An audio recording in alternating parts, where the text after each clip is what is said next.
I'd like to talk for a minute about an issue that's getting more and more attention. That's the issue which scientifically is called stratospheric aerosol geoengineering, also called the chemtrail issue. Are you aware of it, and would you be willing to talk about it candidly with us today? I'm very aware of the chemtrail versus contrail controversy, and as far as I'm concerned, it's an open and shut case. I have been watching the development of jet travel from its very beginning. I used to live near the Los Angeles airport. Remember when the first jets came in and landed? Man, they made a big noise. We never heard a noise like that before. And we used to go down and sit at the end of the runway and watch these jets come in and take off because it was a novel experience. I've been watching jets all my life. When I know about jet contrails, I've watched them. They're vaporized moisture, ice crystals, and they get out there in the atmosphere, and then they effervesce and evaporate and then disappear, and you can see them.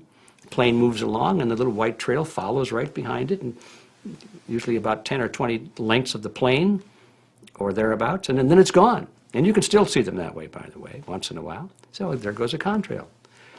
These other things we're talking about are not at all the same phenomena at all. These planes go by, and they billow out this white smoke, and it covers the sky from horizon to horizon. It doesn't dissipate at all. And they crisscross each other, and you see this thing cover the sky and turn it milky, and then people start having trouble breathing, and then you hear stories about the aluminum and barium deposits that they're picking up and the residue.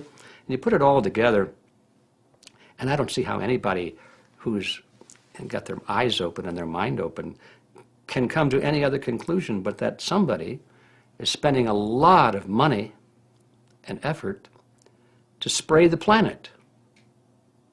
The question is, why?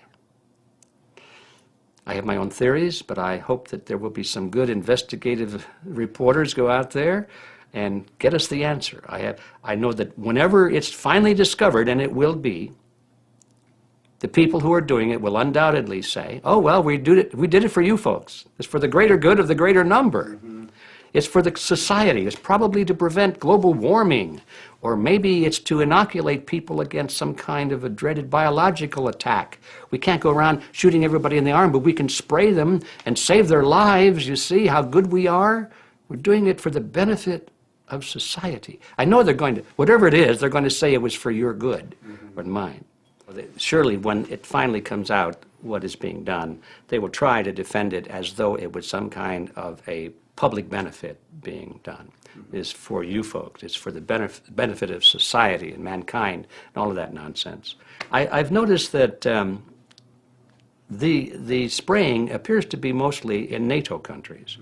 I've seen it here in the United States. I've seen it in England. I've seen it in Scotland. I've seen it in Canada. And I've had reports from people who live in France and so forth. But that, if that's true, and I believe it is, I have never heard any exceptions to it, then that's a clue, isn't it? There's a grouping, there's a political grouping here of some sort. It's international in scope. It's not just an American phenomenon. It's international.